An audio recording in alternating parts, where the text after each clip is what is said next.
그렇지, 잘한다. 밑에. 와, 너무 힘들겠다니. 저쪽에다. 오케이.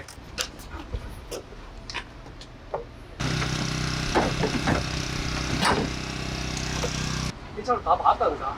승용이 틀리고, 승합이 틀리고, 전기차 틀리고, 수용차 틀리고, 다 틀리다, 상황을. 트렁크를 확인해가 안에 사람이 있는가 없는가 확인해야 되기 때문에 우리가 승용 틀 것까지 이해를 해. 근데 이거는 해도 된다, 안 된다? 굳이 안 해도 되지. 왜? 해가지고 안에 보면 되니까. 보고 사람 없으면 끝이야. 승용 트렁크는 안 그렇잖아. 안에 우리가 직접 봐야 돼. 아, 창문 여는 거, 차량 개방기로 여는 거, 깨는 거, 자르고 벌리는 거는 그 다음 문제다. 네. 시작.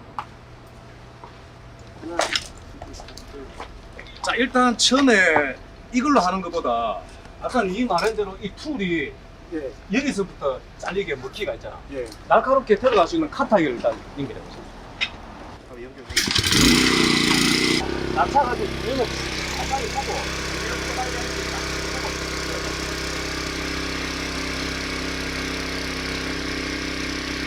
내 생각보다 깊이 나니까 그냥 무조건 깊게 넣을 거야. 자, 끝났죠? 일단 내 말은 뭐냐 하면 이 차가 완전 완파된 게 아니야.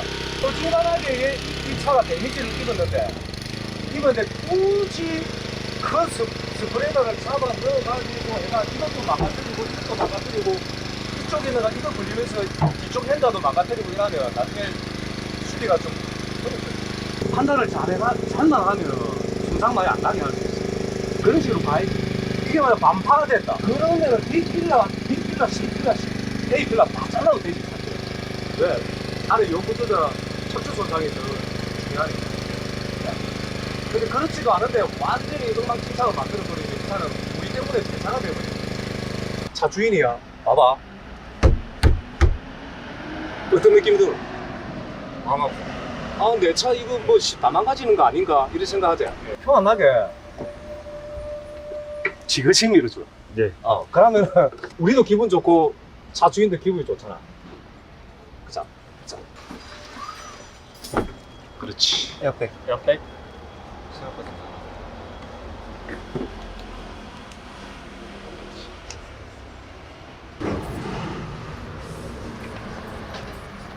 구멍을 계속 확인해야지. 예. 옆에 바람 빼고. 알겠습니다. 자, 봐봐. 여기서 바로 여는 것보다 바람을 빼고 여는 게 손상이 덜 가겠지. 네. 텐션이 엄청나게 무은 상태에서 이 손잡이를 턱 가면 덜컹 한단 말이야. 이 정도면 충분히 좋다. 차 주인이 생각해도 깔끔하게 끝나는구나. 이 정도. 잘했다. 자, 그러니까 창문 파괴를 한번 해볼까? 보통 차들은 요즘 썬팅 안 하는 차들 없잖아. 안에 썬팅을 안 했을 경우에 이거 한번 탁 줘버리면 무릎 떨어져. 근데 이거 한번 봐봐. 썬팅 했나 안 했나? 됐습니다. 확인하는 방법이 간단해. 안 떨어지잖아. 이거 굳이 밑에 안 해도 하나 두 개만 하면 여기는 좀 떨어질 수 있어. 이렇게 살랑살랑 해가지고 이걸 밖으로 꺼내려고 해봐. 딱 잡고 이렇게 안쪽으로 안 떨어지게. 이게 가능한 이유는 썬팅이 돼 있어. 밀면 손이 안으로 쑥 들어가고요. 그러니까 간단하게 그냥 톡 쳐 그냥. 그래. 자, 운전석에 요 구조자가 있다. 어떻게 해야 되노? 구급대한테 하얀 시트를 달라 해가지고 보호를 하고 해야 되겠지. 이면서 그렇지. 아, 너무 깔끔하다. 브라보. 자, 이거 한번 가볼까? 화재가 나면 이걸 무조건 엔진룸을 들어서 주수를 해야 되죠. 네. 그럴 때 분리를 해야 돼. SUV도 여러 종류가 있지만 다 회사마다 좀 틀려. 자, 이거는 전자식이 아니라 해가지고 이건 와이어가 있잖아. 화재가 나면 이 와이어에 붙어있는 보호 플라스틱이 녹게 돼 있어. 녹고 자전거 브레이크처럼 그 두께 정도 되는 와이어가 이렇게 딱 보이게 돼 있어. 자, 이렇게 되면 트리거 제거한다 했지. 네. 트리거만 제거해 주는 거야. 제거해주고 결론은 이걸 제껴야 돼. 하고 나서 이걸 제끼고 올리면 돼. 간단해. 자, 그러기 위해서는 앞에 우리 화재 뭐 중기 그 정도만 가도 이 플라스틱이 다 녹아 없어져. 녹아 없어지고 안에 플라스틱도 다 녹아 없어졌겠지. 자, 이걸 제거해보자. 이걸 제거하는 게 아닌데, 이건 제거를 못해. 생각보다 엄청나게 강철이야. 이걸 제거해보자. 이거 하나만 제거해도 되는 게 있어. 하나 제거하고, 이렇게 돌리면 돌아가는 게, 하나 제거해도 안 돌아가는 게 있어. 그러면 이거 제거하고, 이것도 제거해. 어차피 하재가 난 상태에서 저기서 이 개방 손잡이를 당겨도 안 묵혀. 하재 때문에, 하연 때문에 와이어가 늘어나 버리거든. 생각보다 이거 가지고 안 돼. 자, 막둥아. 네가 딱 보고, 이미 그릴은 없겠지? 네. 보고 어디를 절단해야 되겠나? 맞나? 예. 오케이. 자, 이렇게 되면 다른 방법을 써야 돼. 자, 뭐? 일단 바로. 왜냐, 하나가 이미 떨어졌잖아. 그러면 바로 씻게 되지. 맞지? 아, 이 붙어 있을 때는 아무리 바로를 해도 서로 잡고 있잖아. 근데 하나가 제거가 되니까 바로 힘을 해가지고 이 틈이 벌어지잖아. 그러니까 한 가지 도구를 써가지고 계속 안 될 때, 블랙홀에 빠졌을 때, 그것만 고집하지 마라. 이같이. 아니 또 그렇지, 잘한다. 밑에. 와, 너무 힘들겠다니. 저쪽에다. 오케이. 좋아.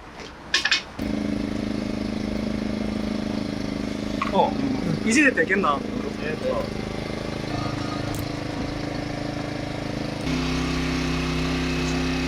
여기서 한 번만에 먹지 마라. 한 번만에 먹어버리면 찢어져. 그렇지. 다시. 자, 빼고. 빼고 상황을 한번 봐봐. 지금 위에 했지? 이제 밑에 보자. 밑에 하면 어떻게 될까? 밑에 체크해. 스톱. 자, 봐봐. 이거 각도 봐봐. 이 각도가 부족하게 들어가지 않지? 이거보다 부족한 콤비 한번 해볼까? 내려놓고. 한 번에 쑥 그래. 그렇지. 걸렸습니다. 자, 스톱. 여기 힘이 약하잖아. 그러니까, 그렇지. 그쪽에는 다. 그렇지. 이거 너무 잘했다. 자, 빼. 이거는 일단 좀 이게 안 됐을 때 힌지로 접근하는 거 해볼까? 가볍게 되죠. 이것도 너가 한번 해볼래? 예. 오케이. 그러니까 얇은 절단기가 들어갈 만치만 너무 그렇게 많이 할 필요는 없다. 정면 충돌해가 이게 요 구조자 쪽으로 핸들까지 해가지고 이렇게 확 밀려 들어오잖아. 밀려 들어온 걸 밖으로 밀어내는 절차거든, 우리. 발도 꺾여 있고 무릎도 꺾여 있고 하기 때문에 내 전개기의 포지션을 못 잡아. 이렇게 요 구조자 다리 다치게 하면 안 돼. 예. 발목 잘리는 환자들이 많다는 게 그걸 저거라니까. 패드 때문에. 그거라.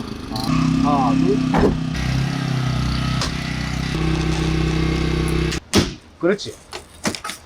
올라가네. 안 올라가고 되는 사람 있나? 잠깐. 니피 없네. 시험 장신이 니피 없다. 그렇지. 그렇지. 안쪽에서 잡아야 돼. 편안한다. 천천히.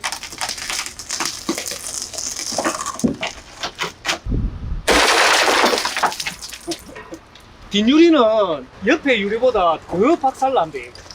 이게 썬팅을 안 했다. 그냥 와 가로 새가지고 완전 떨어져.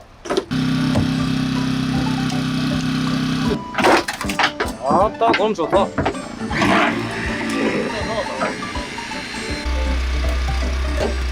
이쪽 완전 떨어져.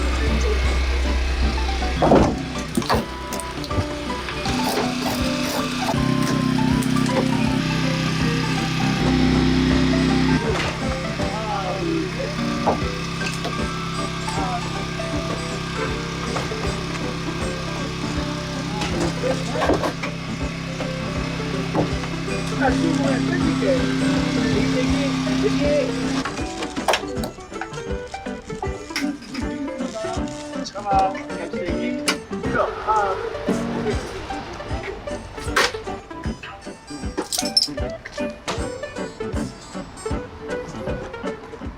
두께 자체가 틀리죠. 네. 저 카타기로도 충분히 된다. 이거는 딱딱딱딱 그냥 그대로 들려요. 같이 들러가지고. 근데 SUV를 뚜껑 분리하는 경우는 생각보다 별로. 뚜껑이 이렇게 짜부라지지 않아요. 그 성형이 좀 짜부라지거든. 저거 딱 성형 한번 봐봐. 저거 하면 쉬워. 그냥 A, B, C 필러 한번 해보는 느낌이 어떻는가 그냥 한번 경험상 해보는 거다. 예. 무슨 말인지 알겠죠? 예. 오케이. 자.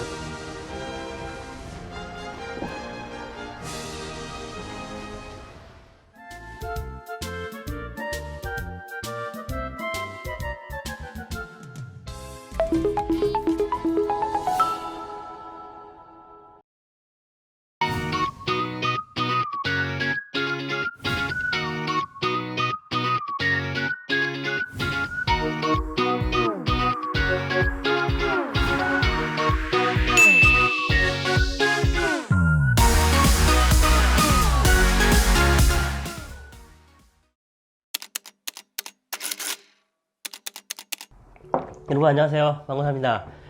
제가 이 집에 이사 온 지 한 1년 반 정도 지금 넘었는데요. 살다 보면서 요즘에 너무 지저분해 보이는 것이 하나 있어요. 바로 이 제 옆에 있는 싱크대인데요. 지저분하니까 그냥 좀 닦고 쓰면 되겠지 하고 들어왔는데 갈수록 계속 눈에 너무 밟혀가지고 이번에 한번 싱크대를 이렇게 리모델링 해볼 거예요. 전체적으로 다 뜯어내 가지고 철거하기는 비용적으로나 시간적으로나 이렇게 부담되는 것들이 많이 있으니까 부분적으로 조금씩 이 싱크대를 가급적 저렴한 가격으로 바꾸는 모습을 보여드릴까 해요. 그래서 오늘은 첫 번째로 먼저 싱크대에 있는 이 앞부분 도어만 먼저 교체해 줄 생각입니다. 저희 집에 있는 이 싱크대 문짝들을 지금 보시면은 MDF로 이루어져 있고요. 그 MDF 위에다가 이렇게 코팅되어 있는 일반적인 그 싱크대 문짝들 모습이에요. 지금 이 소재가, 이 문짝 소재가 MDF인데 여기 지금 이렇게 보시면은 도장되어 있는 부분들이 전부 다 뜯겨 나가고 있고요. 이런 거는 뭐 깨끗하게 닦는다고 되는 문제가 아니죠. 다 그래요. 지금 문 끝들이 이런 데가 다 전체적으로 상태가 안 좋고요. 문도 이렇게 좀 색상이 좀 전체적으로 좀 누런빛을 띠고 있어요. 원래는 흰색이었겠죠. 되게 보기 싫죠. 문들도 막 여기저기 이제 오래되면서 경첩이 어긋나가지고 삐뚤삐뚤해진 부분들도 꽤 있고요. 뭐 제가 채널에서도 많이 다뤘지만은 페인트를 많이 하다 보니까 이 페인트로 리폼을 할까 그냥 단순하게 생각도 했었는데 비용적으로는 페인트가 훨씬 적게 들지 모르겠지만 아무래도 이렇게 교체를 하면서 새 것이 된 것 같은 느낌을 더 주기 위해서, 그리고 이제 페인트가 저도 좀 페인트로만 뭔가를 하는 게 좀 지겹기도 하고요. 그래가지고 이번에는 이 문을 원목 느낌이 나게 한번 바꿔줄 겁니다. 좀 저렴하면서도 튼튼하고 또 원목의 느낌을 쉽게 내줄 수 있는 자작나무 합판이라는 그 합판으로 사용을 할 거예요. 일반 분들이 생각하시기에는 무조건 합판이다 라고 말을 드리면은 저렴하고 몸에 좋지 않은 나쁜 나무를 쓰지 않냐 이렇게 생각을 하실 텐데, 자작나무 합판 같은 경우에는 합판임에도 불구하고 친환경적인 소재들이 굉장히 많고요. 또 휨에도 강하고 아주 튼튼합니다. 그래서 좀 약간 고가의 합판이라고 보시면 돼요. 그래서 이 자작나무 합판으로 싱크대 문짝을 교체하도록 할게요. 자, 우선 싱크대 문짝들을 줄자를 가지고 실측해서 도면을 그립니다. 문의 전체 크기, 뭐 손잡이가 들어가는 위치, 경첩의 위치들도 체크해서 도면에 그려줍니다. 이렇게 보시는 것처럼 꼭 작업을 위해서 CAD 같은 프로그램을 사용하실 필요는 없어요. 저 같은 경우에는 이제 제가 직접 기계를 이용해서 가공을 할 거기 때문에 CAD 프로그램을 쓴 거고요. 싱크 업체라든지 목공방에다가 문짝 가공을 맡길 경우에는 문짝 크기만 정확하게 측정하셔가지고 그려가지고 주면 제작해 줄 겁니다. 자, 그럼 이제 제작된 도면을 바탕으로 문짝을 크기에 맞게 재단을 해주고, 아직은 거친 모서리를 트리머라는 도구를 이용해서 날카롭지 않도록 다듬어 줍니다. 그리고 나서 전체적으로 샌딩을 한번 해주어서 표면을 정리해 주고요. 목재는 아무래도 물기에 약하기 때문에 오랫동안 사용하기 위해서 바니쉬 코팅도 필요하죠. 페인트 한번 바르고 샌딩하고 또 페인트 한번 바르고 샌딩하고 이렇게 3회에 걸쳐서 반복 작업해 줍니다. 자, 그렇게 작업을 하면 보시는 것과 같이 일단 이렇게 문짝은 준비가 되죠. 저 같은 경우에는 지금 이제 목공방을 이용할 수 있기 때문에 제가 직접 자작나무 합판을 재단을 하고 전체적으로 다 도장 샌딩도 하고 도전도 하고 이렇게 했지만 일반 분들이 이렇게 하시기는 좀 쉽지는 않을 거예요. 하지만 근처 동네에 공방이라든지 아니면은 뭐 목공을 다루는 샵에 가셔가지고 본인이 측정하신 싱크대 도어 사이즈대로 목재를 재단을 부탁하시면 그 정도는 어느 정도 합당한 가격에 제작을 해주시지 않을까 싶어요. 그 다음에 그 재단된 자재들을 가지고 와가지고 저렴한 비용에 리폼을 할 수 있지 않을까 싶습니다. 그럼 이제 본격적으로 싱크대 문짝을 교환해 보겠습니다. 교체 작업으로 먼저 할 일은 경첩에 연결되어 있던 부분을 먼저 하나씩 전동 드라이버를 이용해서 풀어줍니다. 서랍 같은 경우에는 이렇게 안쪽에 피스를 풀어주면 분해가 되고요. 싱크대 안에 짐들이 많지만 깔끔하게 작업한다고 이 많은 짐들을 다 꺼내 놓았다간 집이 난장판이 될 것 같아서 저는 짐을 넣어둔 상태로 작업했습니다. 좀 양해 부탁드려요. 방금 문짝을 제거할 때 경첩을 분해하지 않았는데요. 저는 문짝을 달면서 이걸 하나씩 분해해서 고장이나 교환해야 되는 경첩을 확인해가며 새로 달릴 문짝에다가 옮겨둘 거예요. 그래서 이렇게 분해를 안 했던 거예요. 경첩을 분해하고 새로운 문짝의 경첩 구멍에다가 옮겨서 고정해 줍니다. 양쪽 경첩을 전부 달면 이제 다시 싱크대에 경첩을 고정할 차례입니다. 이때 보시면 기존의 경첩에 달려있는 위치에 달지 않고 약간 다른 위치에 다는데요. 이유는 싱크대에 경첩을 달기 위해 한번 구멍을 뚫어 피스를 고정하면은 이 구멍이 세월이 흐름에 따라 벌어지고 헐거워지거든요. 그래서 이 구멍에다가 다시 경첩을 달면은 얼마 지나지 않아서 피스가 빠지거나 덜렁덜렁 거릴 때가 아주 많아요. 그래서 경첩 구멍의 위치를 기존 피스 구멍을 가려주면서 새롭게 고정할 수 있는 위치에다가 만든 거예요. 그러면 앞에서 설명한 방법들로 이제 쭉 하나하나 문들을 달아줍니다.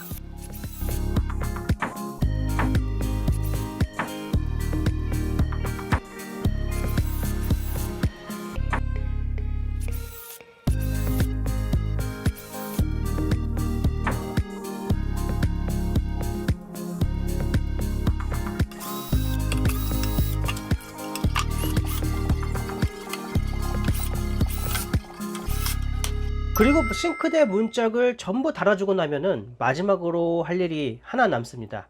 이 약간씩 틀어진 싱크대 문짝의 위치를 정밀하게 조절해주는 일입니다. 문을 경첩을 이용해서 싱크대에 달게 되면 여기 영상에서 보시는 것처럼 양쪽의 문이 수평이 맞지 않거나 틈이 벌어지거나 이렇게 삐뚤삐뚤해질 수 있는데요. 문을 설치하면서 이같이 틀어진 문들을 맞춰줘야 돼요. 방법은 경첩에 달려있는 여기 보이시는 나사들을 돌려가지고 조절할 수 있습니다. 일단 여기 보이시는 가운데 나사를 돌려서 문을 좌우로 움직일 수 있습니다. 이렇게 시계 반대 방향으로 돌려주면 문짝이 왼쪽으로 움직이고 시계 방향으로 돌려주면 문짝이 오른쪽으로 움직여요. 이런 식으로 위나 아래 경첩을 좌우로 조금씩 움직일 수 있습니다.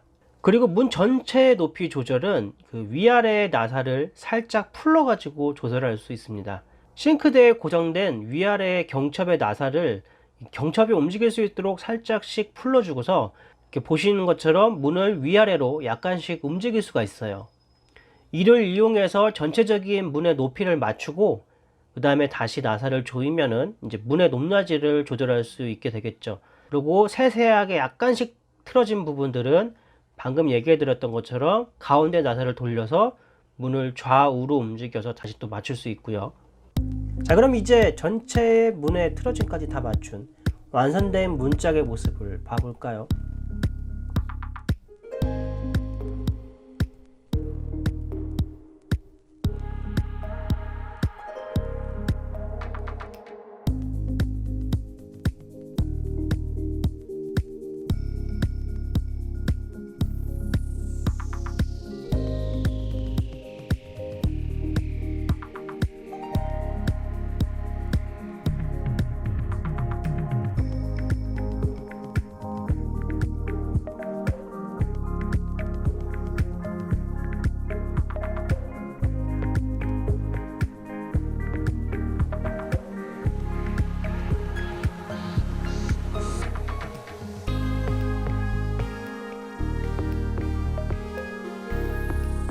이렇게 해가지고 일단 문짝을 다 교체를 했어요.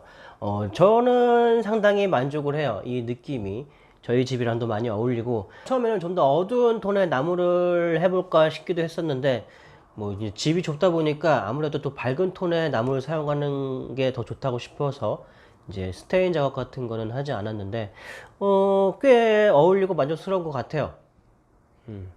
아직 갈 길이 멀어요. 이제 문짝 바꿨으니까 뭐 싱크대 상판도 교체를 해야 되고, 싱크대 벽면에 이제 타일 있는 쪽도 좀 손을 대야 되고, 간접 조명도 좀 달아가지고 분위기 있게 좀 만들어 줘야 되고, 갈 길은 멀지만 천리길도 한 걸음부터라고 하잖아요. 일단은 첫 발을 내디뎠으니까 아마 이제 차근차근 일이 진행되지 않을까 싶습니다. 그러면 다음에는 좀 더 유익한 내용을 찾아뵙겠고요. 다음 시간에 뵙겠습니다. 감사합니다.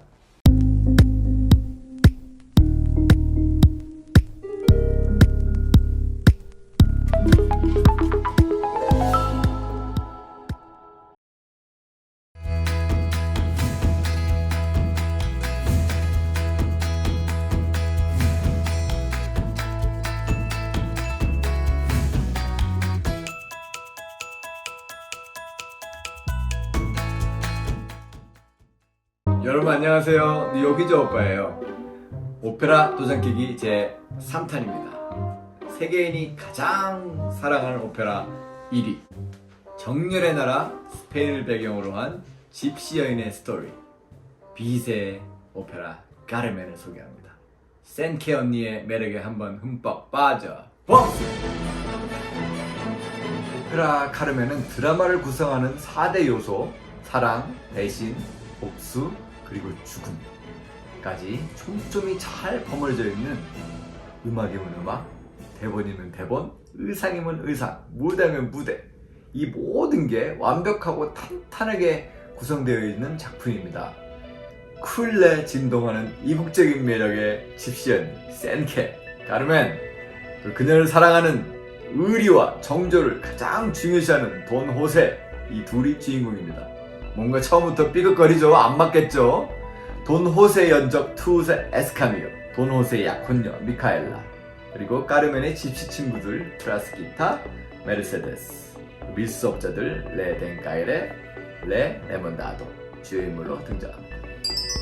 세빌야의 한 담배 공장에서 일을 하던 여자들이 점심시간을 맞아 하나둘씩 입에 거만하게 담배를 물고 불량스럽게 나옵니다. 그중 제일 늦게 나오는 여인이 하나 있습니다. 온 동네 남자들의 인기와 구애를 다 몸에 받고 있는 그런 여인이죠. 우리의 주인공 카르멘, 거만하게 등장합니다. 이 집시 여인 까르멘은 자기에게 무관심한 것 같은 저 한 남자가 있어요. 그 이름하여 돈 호세. 이 남자를 유혹하기로 마음을 먹습니다. 첫 번째 아리아 부릅니다. 사랑은 들에 사는 숲, 길들일 수 없어요. 우리가 흔히 하바네이즈라고 합니다. 자, 여자 보기를 돌같이 하는 이 돈 호세의 운명은 어떻게 될까요? 그렇습니다. 카르멘의 치명적인 매력에 오래 견디지 못하고 홀딱 빠져버립니다. 어느 날 카르멘이 직장 동료와 거칠게 한판 싸우다가 잡혀옵니다. 칼싸움을 했습니다. 얼굴에 상처 막 내고, 자, 감옥에 가게 된 그 카르멘을 풀어주고 대신 돈 호세가 감옥에 갔습니다. 완전 반전이죠. 돈 호세는 이제 감옥에 가 있습니다. 돈 호세가 감옥에 가 있는 사이 세빌리아가 자랑하는 최고의 연예인이죠. 투우사 에스카미오가 일명 투우사의 노래로 더 잘 알려져 있는 여러분 축배를 둡시다 라는 노래를 부르면서 까르멘을 꼬십니다. 하지만 아직까지는 의리 여인 카르멘 넘어가지 않습니다. 왜냐? 감옥에 자기 대신 들어간 보노사가 있기 때문이죠. 참고로 이 투우사의 노래는 관객들이 카르멘 공연이 끝나면 집에 가는 차 안에서 휘파람으로 가장 많이 흥얼대는 그런 곡이라 합니다. 드디어 감옥에서 나온 돈 호세. 하지만 기쁨도 잠시, 부대 복귀를 알리는 나팔 소리가 들려오자 FM 사나이 돈 호세 어떻게 할까요? 주섬주섬 옷을 챙겨 입고 복귀 준비를 합니다. 이를 본 카르멘 썩소를 날리면서 한마디 합니다. 왜? 벌써 가게? 넌 날 사랑하지 않아? 야, 됐고 꺼져버려 하고 싸하게 말합니다. 순둥이로만 알았던 돈 호세, 관객들 모두가 그냥 떠나갈 줄 알았죠. 하지만 갑자기 돌변하면서 자기도 한마디 합니다. 내가 너를 얼마나 사랑하는지 사랑하는데 내가 너를 사랑하지 않는다고, 내가 너가 싫어서 간다고 라고 말합니다. 이러면서 최고 테너 아리아 중 하나죠. 일명 꽃노래 당신이 나에게 준 꽃이라는 아리아를 열창합니다. 예전에 카르멘이 준 그 꽃, 주머니에 간직해온 그 말라 비틀어진 꽃을 보여주면서 말이죠. 하지만 본인의 의지와는 상관없이 어찌하다 결국 부대 복귀 명령을 어기게 됩니다. 결국은 탈영병이 되었고 카르멘과 그의 친구들, 밀수업자들과 동행길에 오르게 됩니다. 카르멘과의 유랑 생활에 지쳐가던 중 약혼녀 미카엘라가 어머니가 위독하다는 소식을 전하고자 위험을 무릅쓰고 수소문을 하여서 밀수꾼 무리를 찾아옵니다. 자, 미카엘라, 악녀 카르멘과 마주치는 게 너무 두렵지만 용기를 내야지 하면서 겁낼 거 없어, 두려울 거 없어 하면서 내 자신에게 타일리면서 부르는 노래, 마치 순정 만화 여주인공이 부를 듯한 애틋한 아리아를 부릅니다. 미카엘라의 간절한 호소에 결국 마마보이 도노세는 엄마에게 결단합니다. 카르멘 비아냥거리죠. 야, 가, 엄마에게나 가보시게. 그랬더니 도노세가 두고 봐, 우리 다시 만나게 될 거야, 알았어? 하고 외치면서 고향으로 돌아갑니다. 어머니가 세상을 떠난 후에도 아직까지 카르멘을 잊지 못해 다시 그 카르멘을 수소문에 찾아온 돈호세. 새로운 연인 에스카메의 팔짱을 끼고 있는 카르멘을 발견하지만 꼭 참고 자기에게 돌아와달라고 애원합니다. 하지만 카르멘은 너와는 다시 사랑하지 않을 거고 죽어도 에스카메어를 사랑할 거야. 그러면서 예전에 돈호세에게 받았던 반지를 집어 던지고 이에 더 이상 못 참고 폭발합니다. 질투에 불타는 돈호세, 넌 반지는 던지지 말았어야 되는 거야 하면서 숨겨온 칼을 꺼냅니다. 그리고 카르멘을 찔러버리면서 제가 이 여자를 찔러 죽였어요 하면서 슬픔에 절규합니다. 이때 막이 내려오는 거죠. 최고의 파묵 바탈 여주인공 카르멘은 그저 그때그때 감정에 충실했기 때문에 죽음까지도 숙명으로 의연하게 멋있게 받아들인 건 아닐까요? 오페라 카르멘은 오페라 역사상 최고의 히트작입니다. 꼭 한번 라이브로 관람하시길 강추합니다. 오늘은 여기까지입니다. 재밌게 보셨다면 구독과 좋아요 부탁드립니다.